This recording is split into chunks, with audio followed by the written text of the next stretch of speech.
সুন্দর একটি সকাল দেখিয়ে আজকের ভিডিওটা শুরু করলাম। দুপুরের নাস্তার জন্য আম্মু এখানে মাছ ভেজে নিয়েছিল আর অন্য চুলায় ভাত ছিল, আর এটা ছিল আমার সকালের নাস্তা। তারপরে দেখলাম আমার ভাই কিছু ভাজা পোড়া এনেছিল, ভাই থেকে ওইটা খেয়ে নিয়েছিলাম। পরে ভাবলাম আজকে চুলে শ্যাম্পু করব, তাই চুলে তেল দিয়ে নিলাম। তারপরে এই তো আমার দুপুরের খাবার ছিল, এটা মাছ ছিল, ভাজি ছিল। তারপরে আজকে আমার পড়া ছিল, তাই পড়ার জন্য আমি ব্যাগ গুছিয়ে নিলাম, পরে রেডি হব, তাই জামা কাপড় খুঁজছিলাম।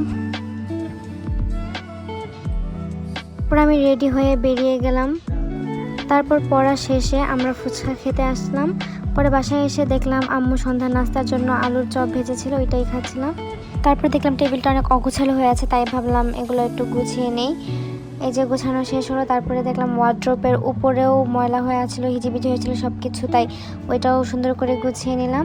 তারপরে আমি কফি বানিয়ে ওইটা খেলাম। তারপরে দেখলাম বাবা বাহির থেকে পেয়ারা